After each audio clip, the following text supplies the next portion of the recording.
Well, good evening, everyone. My name is John Raymond, and this is Timeshare Talks.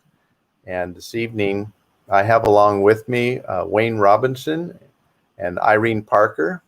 And our guest tonight is John Kushman and Earl Sharp with his wife, Faith, and their faithful dog, Raven.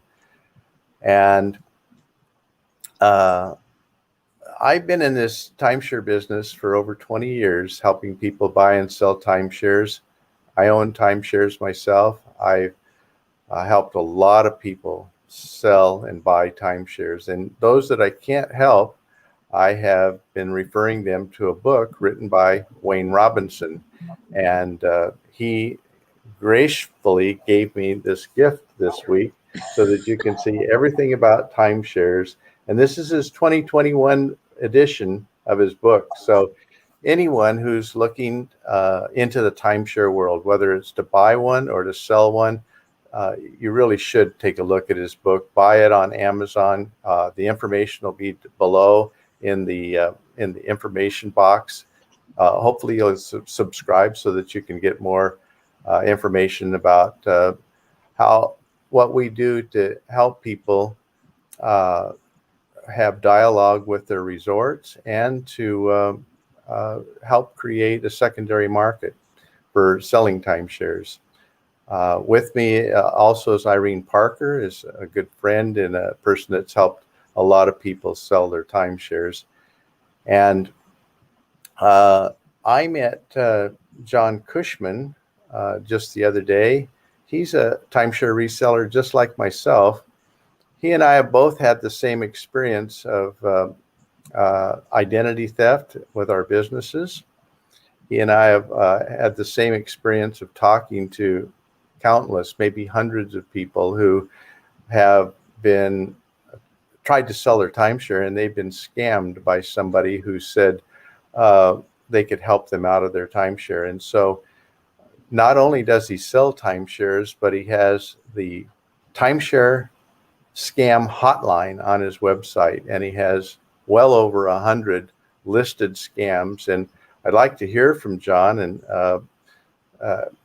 John, what led you to not leave sales, but to go from sales to offer this service of the Timeshare Scam Hotline? Sure. Thanks, John. We had a group of scammers located in Florida that were pretending to be employees of mine.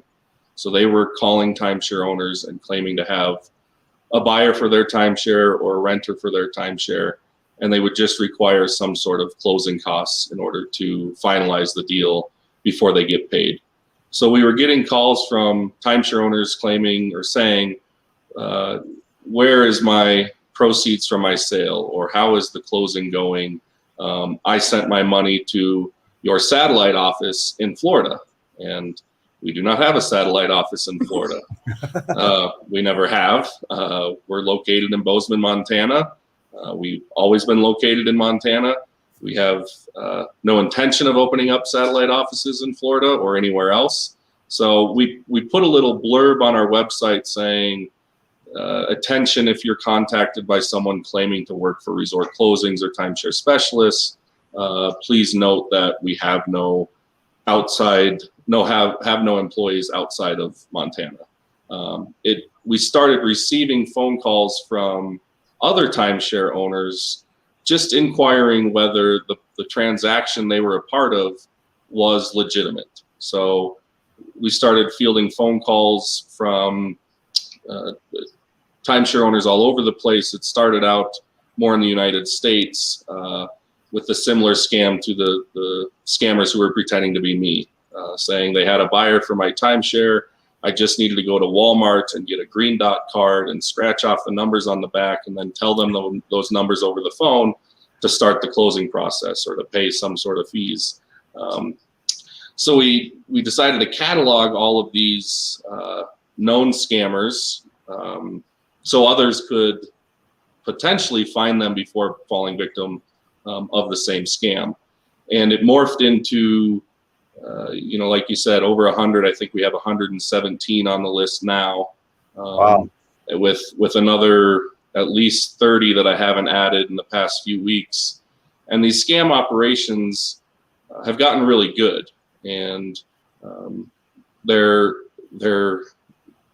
employed, for lack of a better word, by ex and current timeshare salespeople located in Mexico. And the scammers are really good at what they do because they come from the timeshare industry. They know what to say. They know what strings to pull. They know, they just know the process, unfortunately, too well. They claim to be located in the United States. They are not. They're located in Mexico. They will find legitimate companies that have been in business for years and pretend to be them, or they'll find a company that was in business for years, had since closed down, and they'll file fraudulent paperwork with the state to re-register the business so it looks like they've been in business for 20 years. They'll steal the identity of attorneys, real estate agents, pretend to be them. They'll often have legitimate looking bank documents. In some cases, the scammers have gone as far as actually depositing money into a bank account in Mexico so the victim can call up and verify that the money is in the bank account, so they feel safer than wiring the money. They feel safer, so they then do wire the money to Mexico, not realizing that it's all a part of the scam. There's a leak at the resort that is where the information, the timeshare owner's information, is coming from. Numerous different places, but most likely it's the resort. So the scams, they hurt the industry as a whole. I'm as a reseller and a closing company, my business does well when timeshare does well. And so cataloging all of these known scams, the hope is that they get shut down, because it will make the secondary market and the industry itself a much healthier place for everyone involved. Cataloging the scams is important because they do change their names all the time. So the more information that I can provide on my website, in the hopes that someone who is becoming a victim or maybe a victim or potential victim of that scam, they can find me just by typing in the phone number of the scammer that called them. Hopefully that will pull up my list, or they'll type in the address that the scammers claim to be located at. So that'll pull up, hopefully in the Google search results, it'll have the scam and then Timeshare Scam Hotline right there, right underneath it. That's the hope. So the more information that I can provide to timeshare owners to help avoid becoming victims of these scams, the better. And that's why I continue to have my specialists talk day in, day out to anyone who wants to talk to us about the transaction they're going through. How often do you have you been able to stop the transaction, or is it mostly after the fact? About 80% of it is after the fact. So 8 out of 10 callers will call us saying, I wired some money, now they're asking for more. And that's what, kind of opens their eyes to maybe this isn't legitimate. We hear from individuals who say, I was at the bank trying to wire more money, and my bank teller said, you might want to look into this a bit more. So it's about 80% of the timeshare owners that contact the hotline, they have wired money to Mexico. And the average amount wired, I think the last time I calculated it was around the $15,000 mark. Whoa. To get rid of the timeshare? To sell the timeshare. So the scam unfolds, they'll be called saying, I've got a buyer for your timeshare, or I want to purchase your weeks to rent out. So the prices that these scammers are offering are absurd, astronomical. I've seen contracts that came across my desk for $200,000. The scammers were claiming to have a buyer for their timeshare. I've seen contracts, the average is probably 80 to 120,000 is what the contract says for what the scammers are claiming they have a buyer ready to purchase this at. So the fees that are eventually wired, or the money that's eventually wired to Mexico by the victim of the scam is some non-existent fee that the scammers have come up with. So for instance, you sign a contract, it looks good. I'm selling my timeshare in Mexico for $90,000. Send that in, and a couple days go by, and the scammer will call up and say, you know what, unfortunately, there's new Mexican law that requires that you become a temporary citizen and open a bank account so the money can be not sent across the border directly. It's in your name on that side of the border, and then it's sent to your bank account in the US. Both bank accounts are in your name. That fee to become a citizen is, $2,000, but we have an attorney who will do it for $4,500, and they'll do it in a week. So you can either pay the $2,000 and it'll be 6 to 8 months before this is done, or we can hire an attorney. Obviously, there's no attorney. He's just a part of the scam. So they wire money for the attorney. And next thing they know is everything's good. Here's your temporary citizenship number. Here's the bank statement with the buyer's money in it. Everything's all set. The wire for the cashier's check for the proceeds of the sale are being mailed to you via FedEx tomorrow. And then 2 days later, you get a call saying, well, unfortunately, the money's stopped at the border because you didn't claim taxes on it. But don't worry, we can pay the penalty. The same attorney will go to bat for you again and get it done quickly. And the buyer's going to reimburse all these fees. So don't worry, you're getting everything back. But you do have to pay it. You do have to wire the money to Mexico.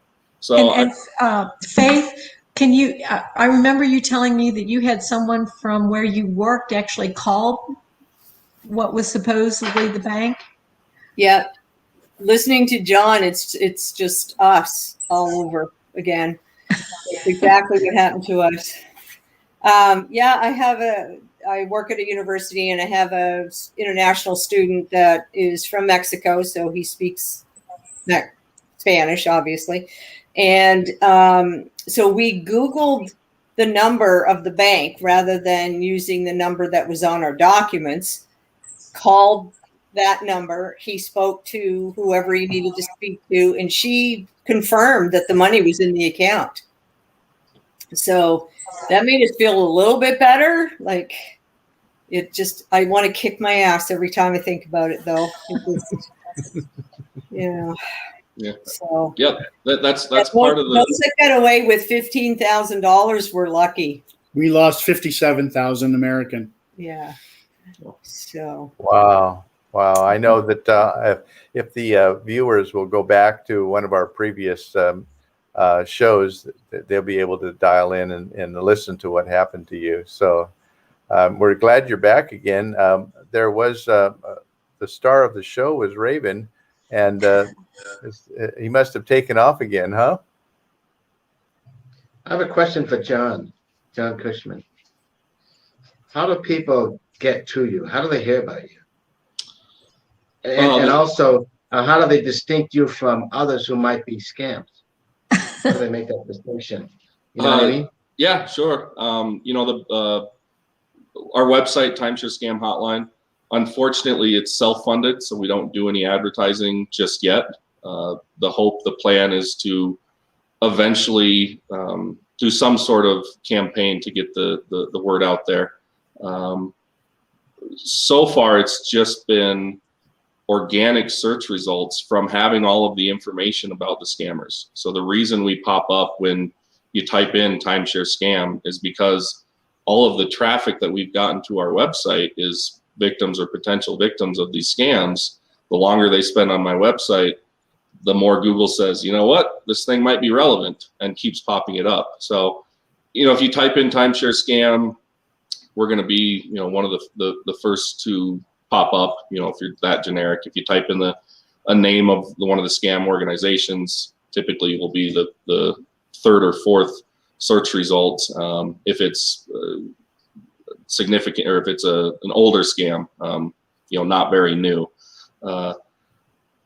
Yeah, I'd like to add, when we opened this show tonight, I said that I just met John Kushman, but I have to say I've been in the business for 21 years, and I've known of his company, and James is a part of it. That I believe now he has more to do with the closings, does he? Or maybe nothing. I'm not sure. Yeah, but James, he retired about 7 years ago. Retired from the timeshare industry or timeshare businesses. I also own a viral video marketing company with him and a couple other people. So he's Wayne, I want to get back to your how do people know I'm legitimate. I did win the Better Business Bureau's Torch Award for ethics in 2020. So that's something something that someone is concerned about my legitimacy. They can go and see that. I'm also a fairly frequent forum commenter on the Timeshare User Group website, so you can see that. My closing company, Resort Closings, licensed, bonded, and insured. You can look that up in the state of Montana's banking. I can't remember now. Banking institution. You'll see me here talking. Now that's yes. I do these things. I started the Scam Hotline because it was necessary. I continue to do it because it's great for the industry as a whole, but it's also great for my companies. When they see that John Kushman and his employees in Bozeman, Montana are offering a scam hotline, that's great for someone who's looking for a closing service they've sold their timeshare, they need someone to do the closing. They go, well, I saw John talk about the Scam Hotline. He's got a closing company. It makes sense to, use his services. So that's why I continue to do things the way I do them, and offering the knowledge that I've acquired and the information that I've acquired over the years. Information is power. The more information I can provide to timeshare owners, whether they're looking to buy, sell, rent, not be scammed, that information is information I want to share. And I want to ask, how do you define a scam? Because Donna in Ontario, who said she'd be interviewed, but she wants to be disguised because she hasn't told too many people about it.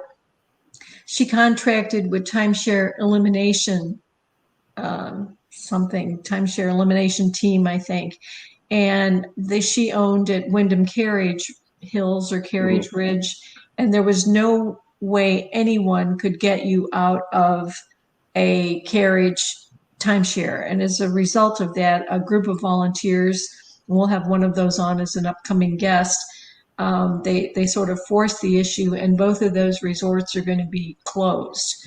And so she paid them money, and we're still waiting to hear from the company, even though there was no way ever they could get her out, and they had a money back guarantee, and their website says, if we can't get you out of your timeshare, you get your money back, simple as that.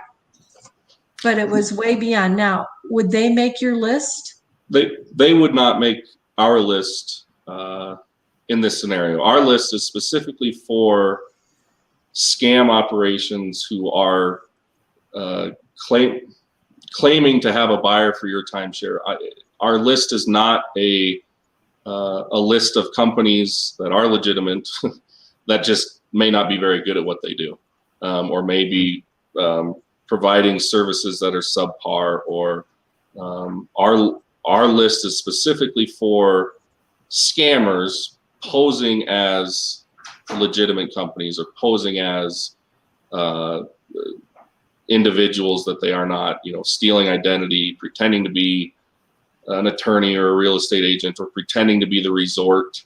That's a new one, or a more common thing now, is the scammers are also bringing in the resort to help legitimize their transaction, when in all reality they're just pretending to be to the resort. So are those usually resorts in Mexico? About 95% of the scams nowadays are geared towards timeshare owners in Mexico.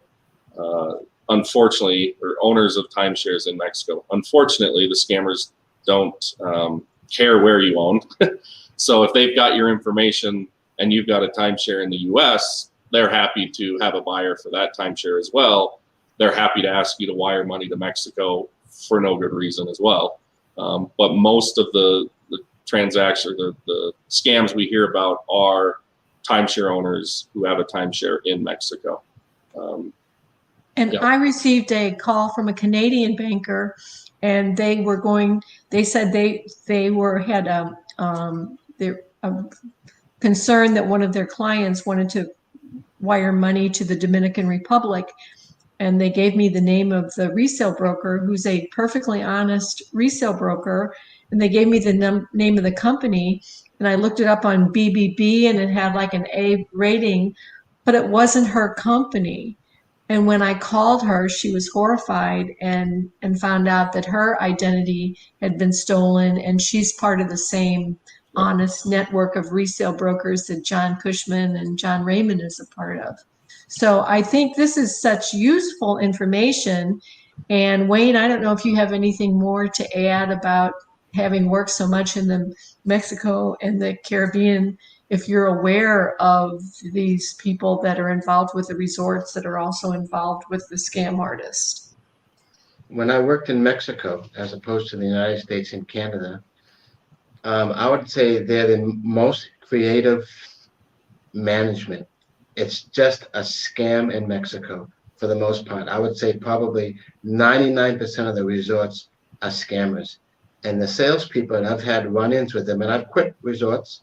And Pueblo Bonito, I was fired because I wouldn't lie. That's Pueblo Bonito, Sunset, and Cabo San Lucas. So if it's out of Mexico, there's a red flag. If they say Mexico, it's a red flag. Have nothing to do with them. And I know by understanding the contracts in Mexico, if you own a timeshare in Mexico, you can simply walk away. There's nothing legally they can do to you, and they won't. Well, John, go ahead. Can I add something about Wayne? You said red flags. I'd love to give the two biggest red flags that to spot a scam call from a scammer about a timeshare. One, if you get a call out of the blue about selling your timeshare, it is a scam. No legitimate company in the industry should have your information unless they bought it from a list of timeshare owners, which is floating out there. But no legitimate reseller, no legitimate broker, no legitimate listing company, will contact you saying, I have a buyer for your timeshare. Not a single one. There's not a single one out there. So anytime you get a call about your timeshare and they have a buyer on the other end, it is a scam, without doubt, without fail. The second is if the price that they have or a buyer is willing to pay for your timeshare is more than you paid for it at the resort, it is a scam, hands down. Okay. John, so those are the two big red flags. John Kushman, it's just into that. You and I both know that we are personally dealing with one right now, and they're looking to set up a Mexico bank account through HSBC. And I think Irene and John and maybe Wayne and yourself, John Kushman, all know that they've offered us buy a seller for our timeshare. $300,000 is what they put on it for a liquidatable cost to the buyer. And you also know that in the past I've reported this will be the fourth group. So when you say that, people have been cloned, Irene, one of those was Boston North End Realty. And I believe John Kushman got a hold of the actual owner of that domain. And basically the response was, I didn't realize I was cloned. I haven't even set up my my website yet. And interestingly enough, between Sell My Timeshare Now, which is now changed names probably 3 times, Cub Alliance was another one. The third one, I can't remember the name, and the new one, which is Ridgeland Properties, New York. all have got the same website format. The pictures are almost identical. The layouts are almost identical. And when you go to find them, nobody in the real estate industry in that area, like you said earlier, knows where these people are. And they could be the next street over from a big company that's a legitimate reseller of property in that area. And when I've checked, all 4 of those that I've reported to you have come back and said, we've never heard of these people before. Yeah, the scammers. I have to say, by working in Mexico for 5 years legitimately, in order for me to get a work permit, I have an FM3 or FM2. In order to open up a bank account, I have to have a passport. They take a copy, they keep the passport, take a copy of it, all of that. And then I have to give them my social security number. So if they don't ask for a passport or social security number, there's something wrong, because the United States has a law called FACTO. If you're an American citizen, you open up a bank in certain countries, they must have your social security number so they can report your income to the IRS. So if they don't ask for a passport or social security number, that's a big red flag. Huh. So John, we'll put John Kushman's website, so anyone will know where to go if they get one of these calls. Yeah, for all the listeners down below, in the comments section, there will be all of the information. If you want to get a hold of John Kushman, Wayne Robinson, myself, or Irene, that information will all be down there. And so wrapping it up, Irene, I believe you have an announcement about who's coming up in the next show. Yes, we have Jessica Burke Crosby, who is with VB Rentals, which stands for Vacation Beach. And there are a lot of people that have taken advantage of these voluntary surrender programs with Wyndham or Diamond, with ovations and transitions. And just to kind of unburden yourself of the timeshare, but you still want to travel. So the whole world of rental has opened up for me, knowing that there are honest people like the 2 Johns here that we can rent from, and Jessica has concentrated for a couple decades in the Virginia Beach area, so she concentrates just in there, and we'll learn more about the ability to rent and the pros and cons, and so we're trying to get a good balance between people that like Earl and Faith that have suffered some harm, and industry experts that people can interact with to learn how to improve the industry overall. Well, John, thank you so much, John Kushman, for joining us tonight. Really appreciate everything you've shared. Earl and Faith, Raven, Wayne, and Irene, thank you all, and we'll join with you guys next week at about the same time. Thank you. Okay. Thank you, John. Thanks, Irene. Thank you all. Good night.